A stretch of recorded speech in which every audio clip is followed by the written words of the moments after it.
Yes, so here's the question that I pose. Can an outside EMF or similar tech-based tech be used to control and animate the basic functions of walking and hunger? Zoom it up for y'all guys. The basic functions of walking and hunger if an operating system was maybe introduced into the bloodstream, like a nano-sized operating system that was placed into the blood circulatory system or installed into or onto the ethioid bone area of the brain or near brain that acted as a receiver or antenna for the body. You remember the things they were sticking up the nose and they wanted to get that thing jammed up everybody's nose as they could. Now they told us they were checking to see if something was there, but I beg to differ. What they were doing was delivering something. There was a video that come out, and I'll try to find it. And if anybody knows where it's at, please get a hold of me at my number that I just gave y'all guys a while ago, and send me a text and let me know where I can get this video at, where I can find it at again. Okay, but it was a video. It was a video that showed what was on the cotton swabs. They took it and they put it into under a microscope, zoomed it way in, and what it was nanoparticles of a crystal material. Crystal is a self-replicating thing. When you see crystals that are in the ground or crystals you can buy in the store that are real ones, they come out of the earth. Okay, and when the right moist and warm environment, they can self-replicate and grow. It just literally re-replicates exactly what it is. Okay, and it grows and grows and grows, and it really never stops.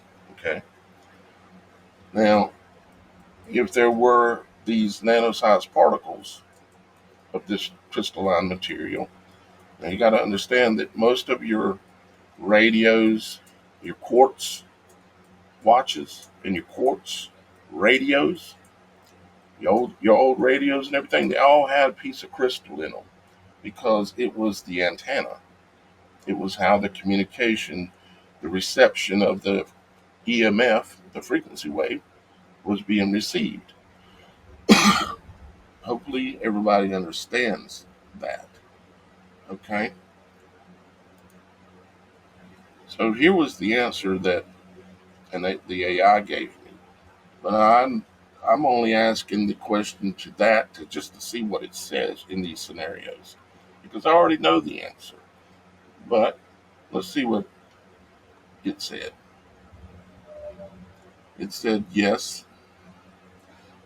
in theory, a nanoscale operating system introduced into the bloodstream or implanted near key neural regions, such as the ethioid bone area or brainstem, could act as a control system for animating a dead or semi-dead host body under certain conditions. This would blend neuroengineering, nanotechnology, and EMF signaling, potentially creating what could be described as a techno-parasite or external soul emulator. Okay? Now, we're going to literally break this down here in a minute. This is the ethioid bone. Okay? It sits right between your eyes. We're going to literally break it down and go into this in depth in just a moment. So don't think this is just going to be reading something that an AI said. Could an EMF-driven nanotech system control basic functions like walking and hunger? Yes, in principle. Here's how. Nanotechnology operating system in the bloodstream. Nanobots or nanosensors circulating in the blood could interface with peripheral nerves, muscles, and even the gut-brain axis. Use chemical sensors to stimulate hunger or drive gut contractions. So, is there blood-based nanotech technology going on? So here's just a Google search of blood nanotech. And of course, as you can see, like with this report right here, it says calm before the storm. Why you reckon they labeled it that? Adapting gold nanotech to help heart health. And of course, all these reports are going to be talking about how it's going to save us.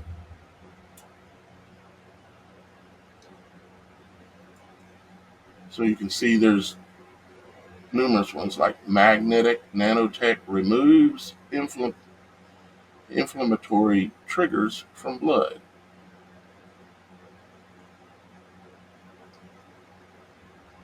Nanotech in early cancer detection. I'm about putting nanotech in the body, in the blood. Detecting lung cancer with nanotech. You know, it's the sales pitch. That's how you get, you want to make your hammer that you're getting ready to hit somebody in the head with look like a sandwich, something that's desirable, right? They're not going to come here and just write reports on what they're really up to behind the scenes.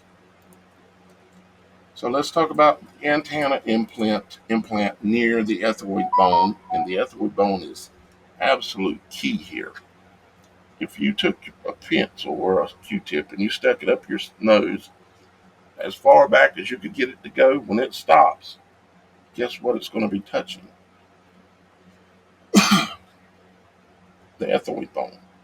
I'm going to show you exactly where it touches and what's there and what it is and what exists there. The ethmoid bone located between the eyes is extremely close to the olfactory bulb, which is related to smell, directly connected with the limbic system. The hypothalamus, hypothalamus controls hunger, body temperature. Brainstem and RAS, vital for arousal or movement, things that stimulate a person to do things. And as part of the esoteric third eye lore, or energetically. Okay. Now it's real important that we look at and understand not just the ethmoid bone, but the other things that are around it. Most of you have heard of something called the Ark of the Covenant, or you've heard of something called Noah's Ark, right? All right, well, it's going to become much more clear here in just a moment. Now, what you're looking at here is a 3D model of the ethmoid bone. Okay, a few of you out there probably have seen me present this before. And let's look at the different images that this is in. When we look at this bone, what can we see that it looks like that we're familiar with? Would you agree that this looks like a cross with a veil hanging on it? Okay. Now, one thing you have to understand about the ethmoid bone, this bone that looks like a veil hanging here and here, see the little holes in it? It's porous, meaning it's got a lot of little holes in it. Okay. It's a very porous bone. It is the bone that separates your brain from the outside world, okay, to this realm here, okay? So now we have a cross with a veil on it, right? Let's look from another angle. Let's look from this angle, along with this angle, okay? Do you see a boat? Do you see a ship, an ark? Do you see the ports? on top of the ark? Do you see the rudders that would be in the water?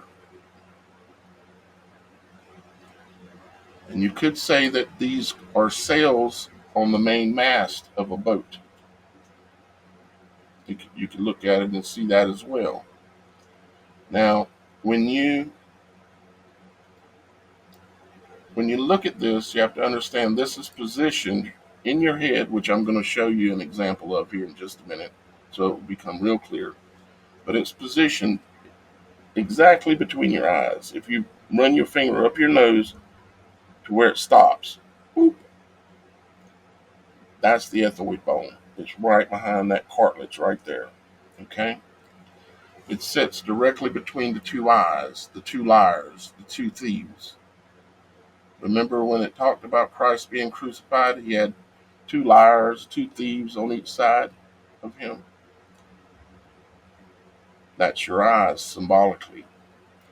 And you say, well, well, keep watching. Because I've got the rest of it here to make it real clear for you to understand and see that it is what it is symbolically. Your eyes are the two liars, the two thieves, the two deceivers. Now, if we've got a boat here, we've got an ark, we've got a cross with a veil on it, we've got the mast of a ship, all here as well, right? And if this had anything to do with something really important like the Ark of the Covenant, it should be labeled as something related to a boat and something related to God or Christ, if it was related. Well, meet the ethmoid bone. Excuse me, the Crista Galli. This hump that you're looking at right here, this thing that sticks up right here, is called the Crista Galli. This perpendicular plate of bone extends superiorly into the anterior cranial fossa and is not surrounded by the ethmoidal labyrinth, which contains the ethmoidal air cells. Okay. In other words, this is the Crista Galli. What is the galley on a boat? Galley on a boat is where something hangs out. The people or the entity or the essence thereof would hang out in the galley of the boat or of the ark. And what is this galley called? The Christa, the Christ galley. If you look at it from this direction again, once again, you can see what looks like a cross with a veil on it. Now, if you think about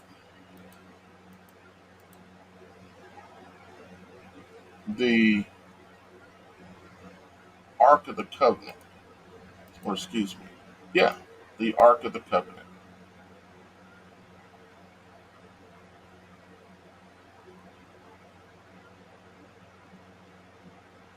The Ark of the Covenant, of course, looks like this. This is the description that is held in the Bible, right? It describes every little detail about this, and it has one detail that's very important is that it has wings, okay? Two sets of wings on either side.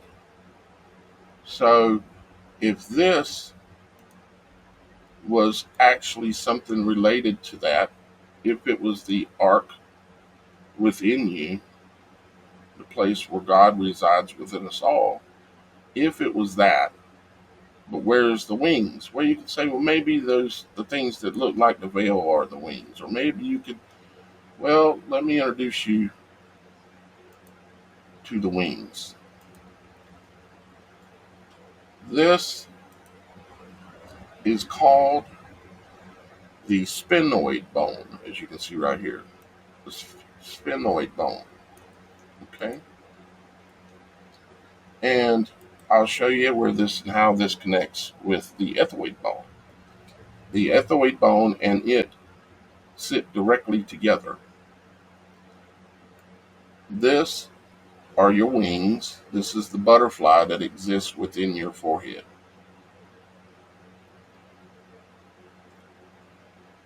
Okay? You can see that it has two sets of wings on each side.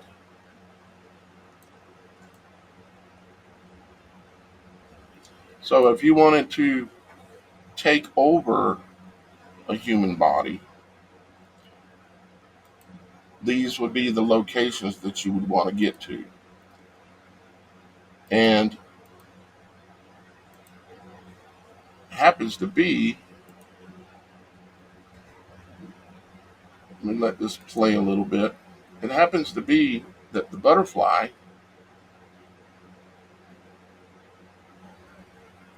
and the ethmoid bone sit directly, the ethmoid bone sits directly on top of, or connected to, which you can see here.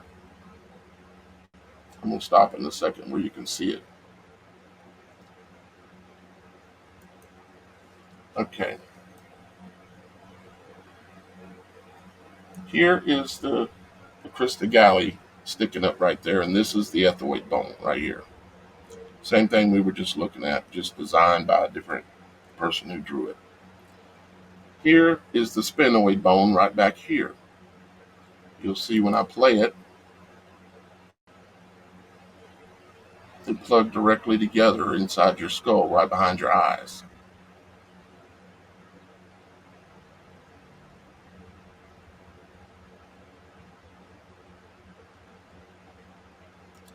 Your eyeballs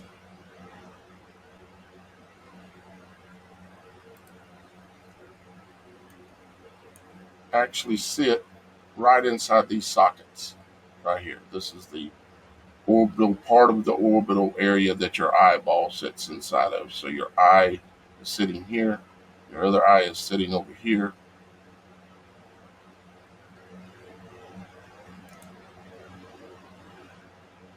Right here and right here.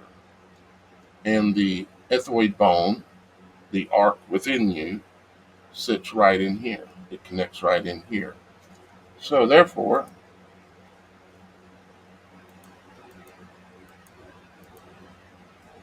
you have, find my other picture I'm looking for here.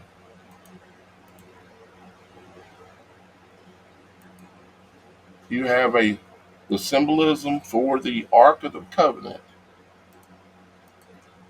right in your forehead.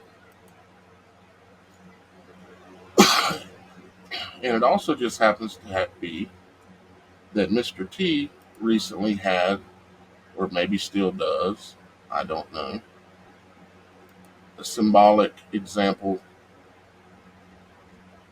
of the Ark of the Covenant described in the Bible at Mar-a-Lago.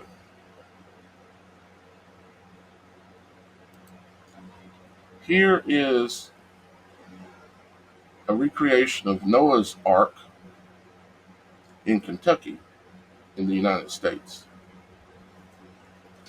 And you will notice immediately the similarities. You have the crista galli over here on the left-hand side, the left side of the end of the boat, the crista galli. You have all the portals that run down on the top, just like on the ethmoid bone. The portals are where things go through. Something comes out or something goes in. A portal. Okay. In the case of the ethmoid bone, nerves directly connected into the brain protrude out through those portals into the upper sinus area. The upper sinus area is connected directly to the brain.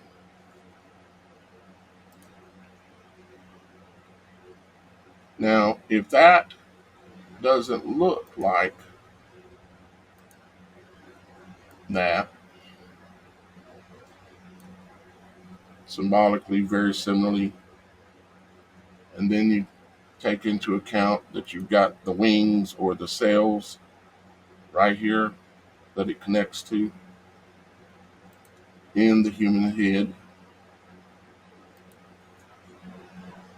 If you can't see that connection, I'm not sure exactly how I'm going to ever get it across to you. Again, here is the ethmoid bone, kind of a poor representation of it, but you can see it. It even shows them some little portals on top. And there is the sphenoid bone right behind it, the two sets of wings. Okay?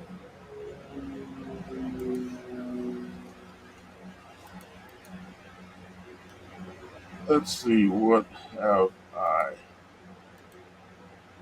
got so far? So I got that, got all that. This is just another image of the ethmoid bone. Looking at it from one direction. Ethmoid has to do with ethics. Ethics has to do with the law. What was it said to be inside of the Ark of the Covenant? The law, commandment.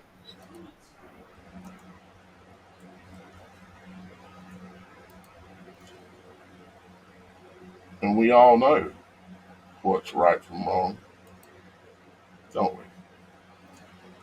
So a nano implant here could serve as a receiver antenna for external EMF fields, a modulator for instinctual behaviors, hunger, fear, navigation, a stimulator of movement pathways via midbrain, basal, uh, ganglia circuits. Okay, so whatever they got in the forehead there, which one of it was definitely self-replicating crystal, just like is used in radios. Your quartz crystals that are used for communication. That's easy to look up.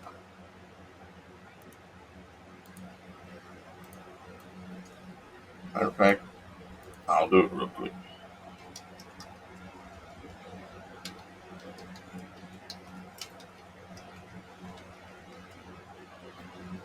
Quartz crystal radio.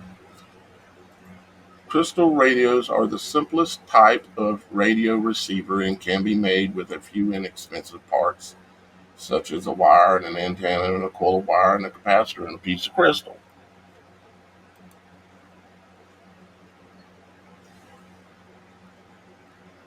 Okay, so you get it?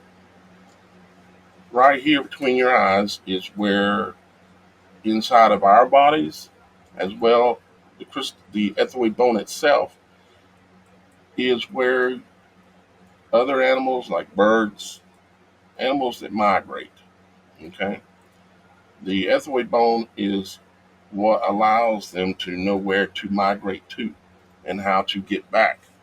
It directly receives and translates EMF signals in the sky.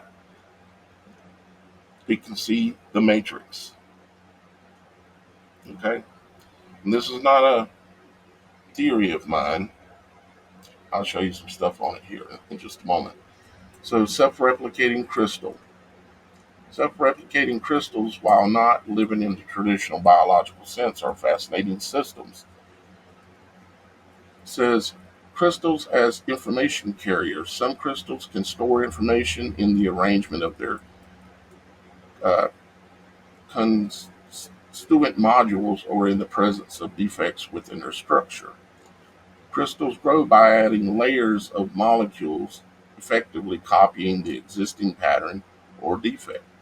When crystals break, each fragment carries this information and can act as a seed for further growth, thus replicating the original pattern. So, if you could get nano-sized little bits of certain kind of crystal in this sinus, nice, warm, got air flowing backwards and forth area in your head. They would self-replicate. Here's an example of what they might look like.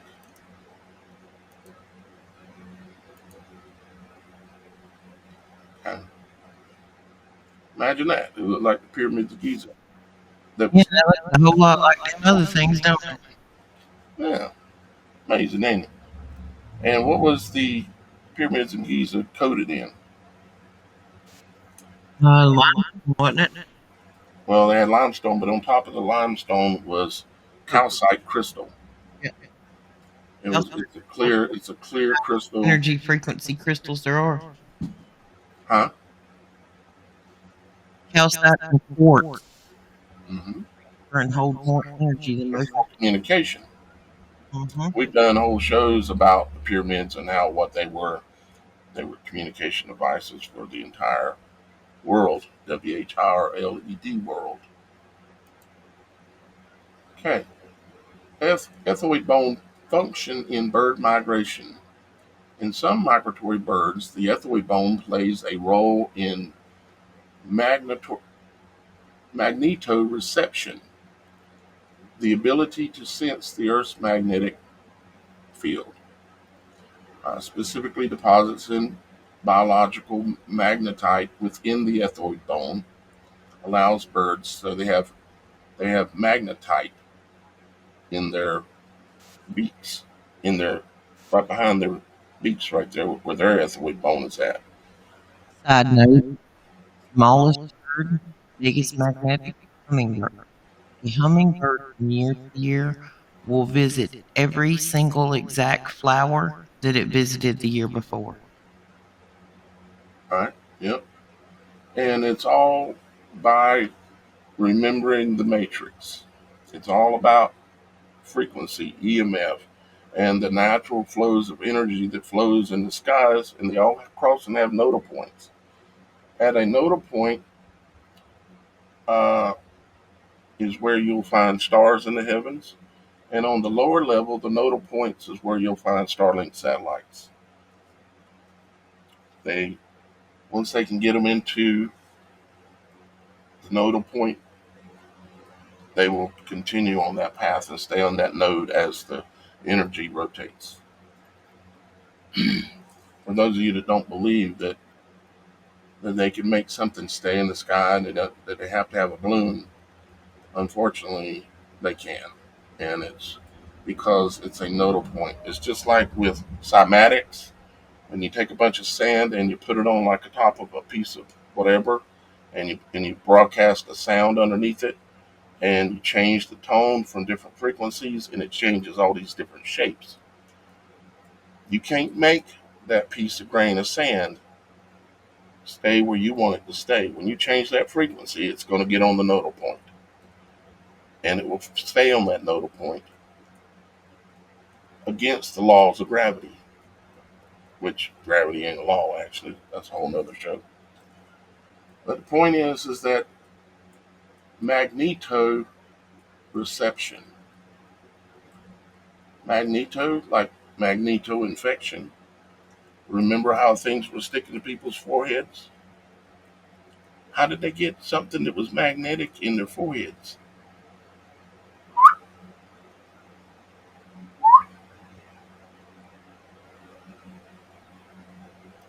Click, click.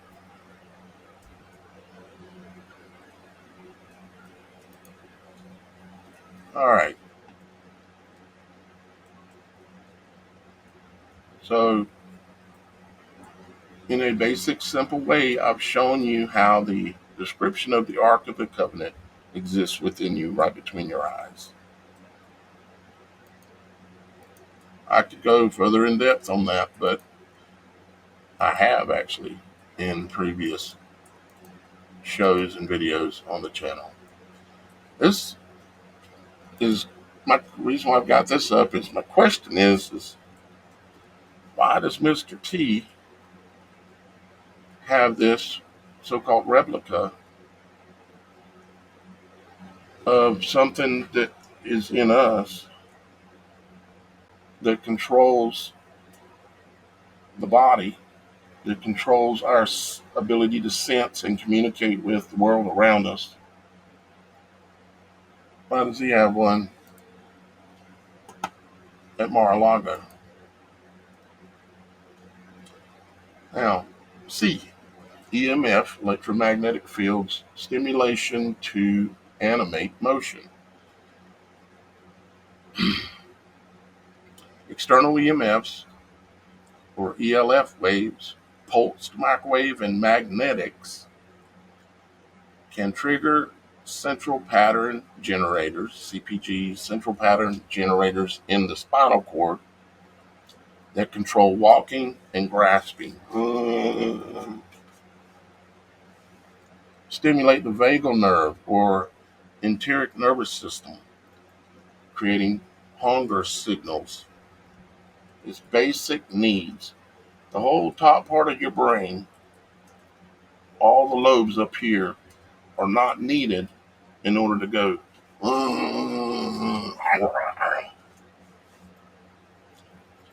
You understand?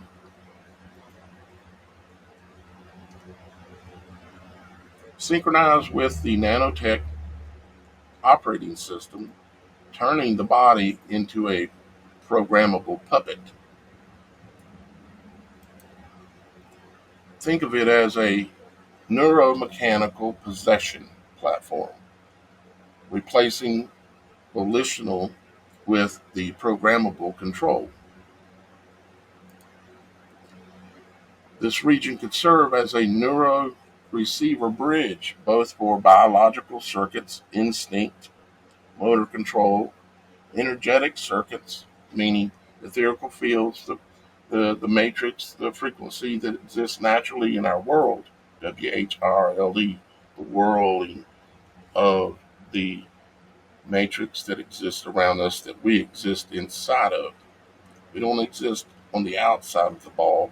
We exist in the center of the ball. Just like everything in nature that has something to do with Genesis or creation, what's in the center of the peach is actually the most valuable. What's on the outside of the peach is just to allure you. It's the same way with everything in nature. Everything operates on this same system.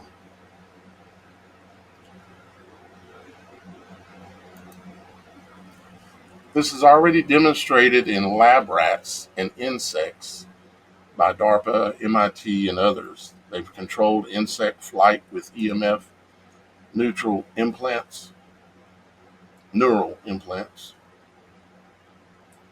induced walking in paralyzed mice with wireless stimulation, and used magnetogenetics to trigger behavior with radio waves.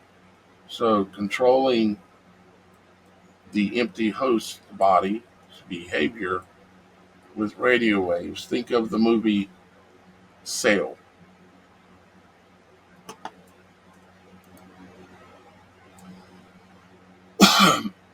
Basically already covered that. Magneto infection.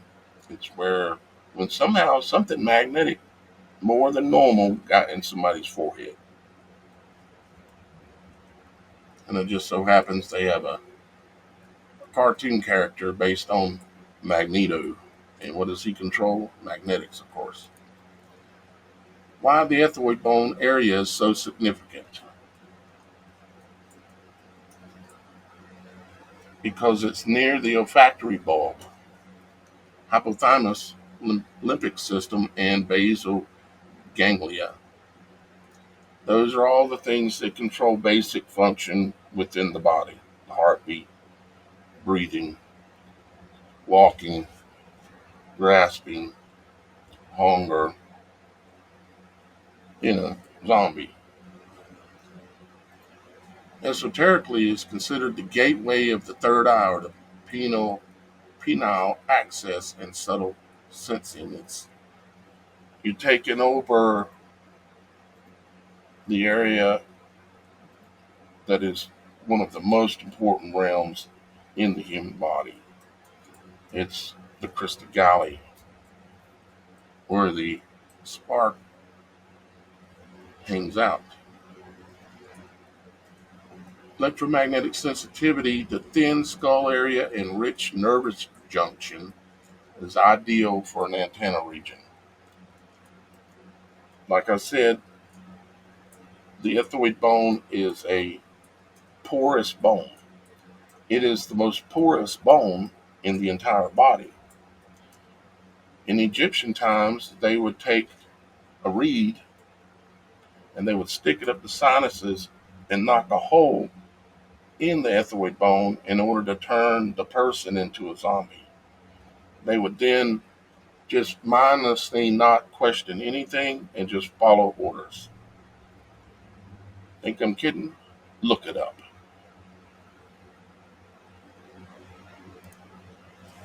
What would still be needed to make this work? Well, it's not going to work on corpses that have been in the grave for a year, 2 years, 10 years, 50 years, 100, whatever. Muscles must still be intact, no major decay. Makes sense. Things have got to be able to still be functional. Brain stem and or spinal cord must retain viability, meaning it's all still there. It just has a lot to do probably why in the zombie movies you got to cut their head off. It stops the communication with the last remaining part of the lower part of the brain that I described earlier. Nanobots must avoid immune rejection through some kind of stealth coating. I imagine they figured that one out. And signal source would come from satellite, aka Starlink. The red horse. The red horse is, let me see if I can,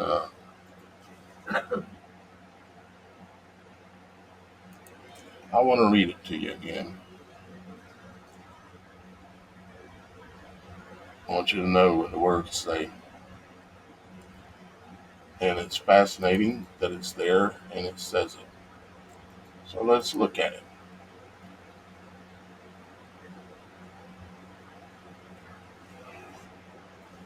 Okay. When Starlink shot the rockets up into the heavens, they had the two launch patches on the rocket, or the something of great power that was white. And this is many faceted and multi-layered, but this we're just looking at one layer of it, which is Starlink. It says, "Behold a white horse, and he that sat on him had a bow." The definition of bow is the simplest of fabric, which is the Starlink false matrix in the heavens. It's set on all the nodal points, the natural nodal points in our world, and they hold those points and they all connect and create a false fabric, a simple fabric. And it says that, and a crown was given to him, and he went forth conquering and to conquer. Conquering and to conquer. And then it goes on to say, and there went out another horse that was red. This is also on the Starlink uh, launch patch, the separate one. They had the white horse one, said, "Our time has come." It had the person on there, or the image of a person, the symbolism with a bow, which is not necessarily an arrow. Its actual definition is the simplest of fabric. I can show you, and I have shown you right here. All I have to do is a couple of clicks. There went out another horse that was red, and power was given to him that sat thereon to take peace from the earth, and that they should kill one another. and that they should kill one another. And there was given to him a great sword. A horse is something of great power, a great ability, great sorcery, great magic, great, great, great, if you get my drift. And it says, and power was given to him that sat thereon to take peace from the earth. So the system of Starlink, along with this one satellite or these two satellites that they sent up, when they launched that rocket, it had two satellites on it. The one that represented the white horse and the one that represented the red horse. Okay? And the one that represents the red horse will operate on its own timeline as the white horse is already riding. The white horse is the one that obviously will have the connection and the control with, along with the Starlink whole system, blanketing the entire world with the simplest of fabric, along with many other capabilities, even as so far as to turn out the lights or turn off the stars in the heavens will not even show themselves. And that they should kill one another.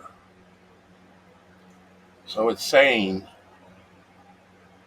that the people are going to kill the people. The brother is going to kill the brother. Or the mother is going to kill the son. Or the mother is going to kill the stranger down the street. That they should kill one another. It's right on the rockets. I have shown it to you many times.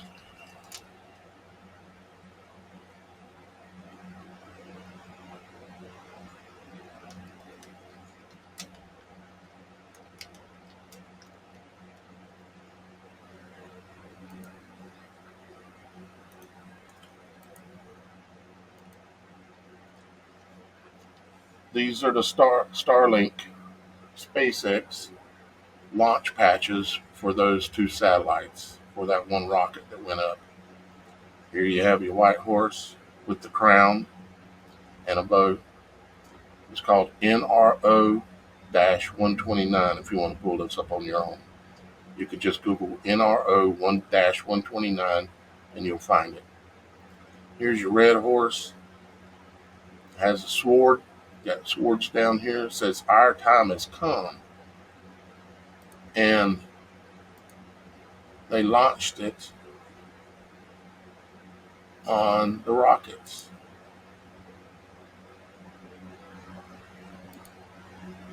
This rocket, as a matter of fact,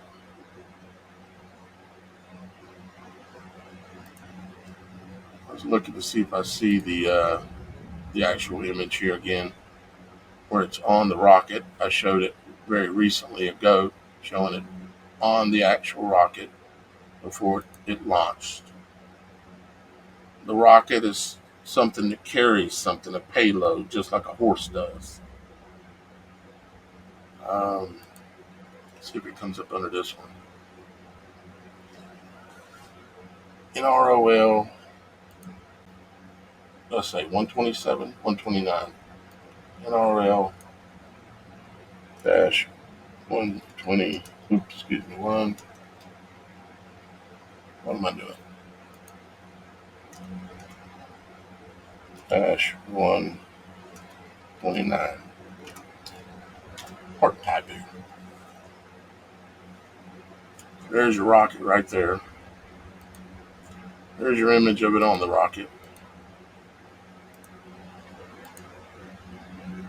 Right there. NRL 129.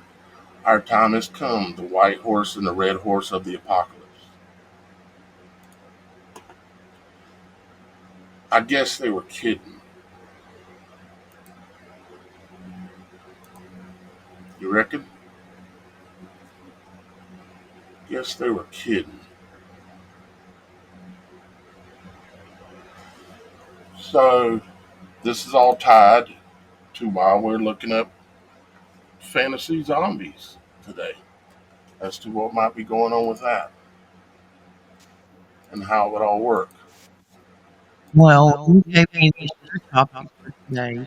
I tried to take Say again, you're breaking up a lot on my side. When you gave me the show topic today, I tried to go on the adversary role to see the other side of it. Like, why would they want zombies? What would be their purpose? Because there would be huge financial in getting this to work with all of the pieces in play. And the more I dug, the more I realized they're already 75% there. They want zombie consumerism. Because my question when I went on research was, why would they want a zombie versus a corpse if they're trying to do population control? Well, Well, if there's not somebody here to use their goods and services, there's no money to be made from all of their mega corporations that they hold at the top. there is Corpses can't no clock into work. money. Corpses can't buy stuff on Amazon. Money isn't real. Money is below what's called power and the goal of living forever. Money only exists in our minds because we believe it exists. Um, the true currency is the human body and what it can do or provide. But they've turned money and currency into, at this point, paper. And then they're going to completely kill it and call it crypto. So it's just a concept, not a real thing anymore. And money's not real. They don't need money. They print it. All they got to do is type on a computer and go, let's do Let's something. add some zeros. Let's add 20 zeros to this number one, and that should do it. There you go. And then the human beings, us, will go out and do whatever it is they want to do until they can get robots and AI that can do it for them where they don't need us anymore. Oh, wait, you've got that. I forgot.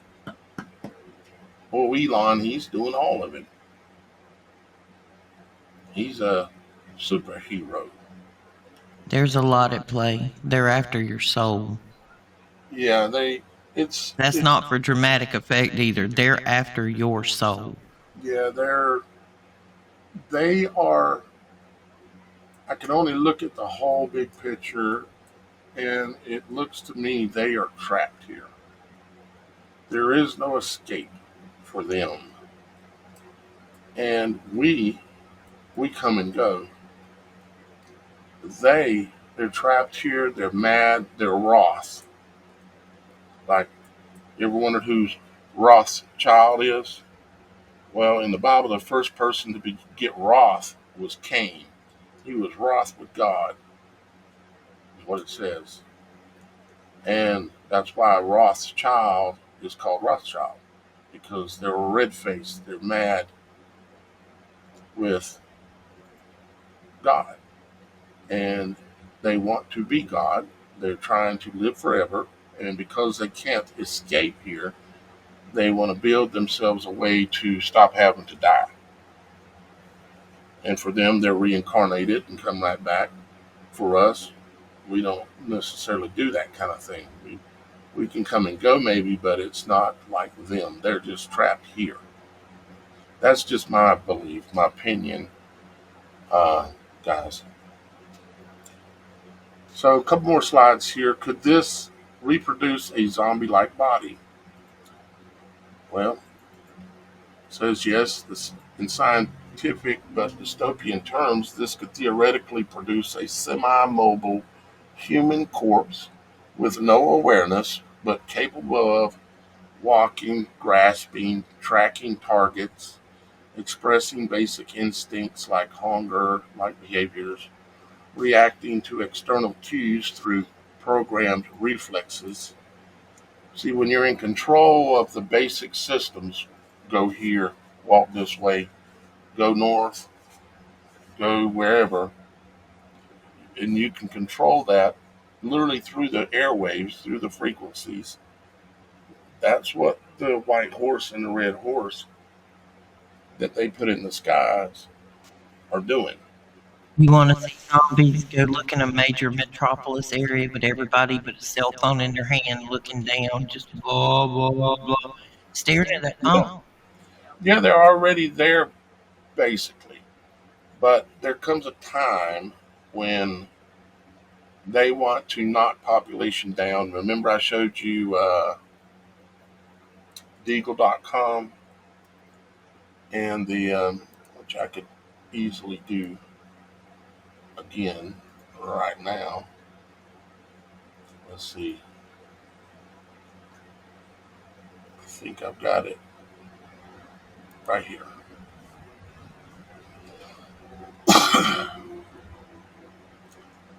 This is where back in 20,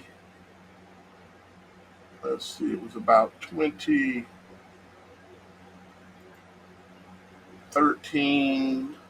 2014, right in there, when they came out with these estimations of population that was going to drop off in the world. And they came out and they said, this is Deagle.com. It's no longer on their website, but you can pull it up in what's called the Wayback Machine. I have it already bookmarked, and I'm going to drop it in all of the chat right now. And there it goes, I think. Did it go out? Maybe it didn't.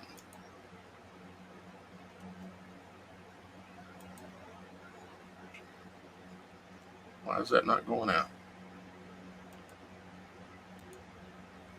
I'm going to drop it on Rumble for sure.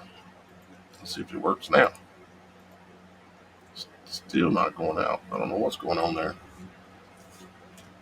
That's weird.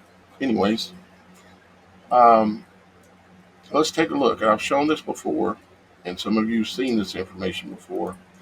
Let's click the United States. And this was a population prediction change for 2025. Oh, wait, it's 2025. And they said that the population, why is it doing this?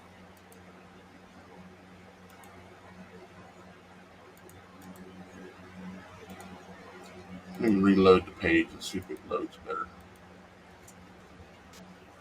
I don't think it's you. I tried to go to another website a while ago, which seems to be having some tech issues too. Okay, so here's the forecast for 2025.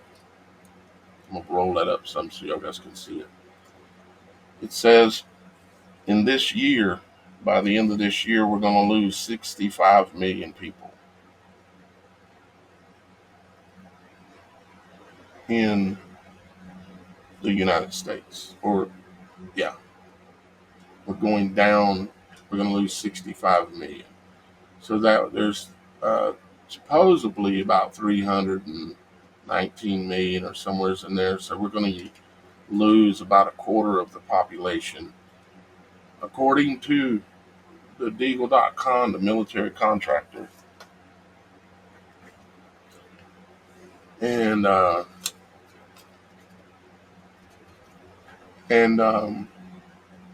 don't know. I mean, I can only show you what they're showing and what they're saying and what they're doing. That's all I can do. But it does look like they are up to building zombies that will be walking and but they're dead. And you say, well, should I kill the zombie or if they're messing with me or my family? They're already dead. They're just still animated. The body's being controlled by an invisible network. That will not count as murder. I do not believe. That's just my opinion. Um, Here's one last thing. It says metaphysical implications. In occult terms, this system could simulate the vital shell, what esoteric traditions call the etheric body remaining after death, which can be hijacked. If consciousness has fled, but patterned life force remains, a technological parasite could possess the body like a modern day golem, zombie, or animated shell.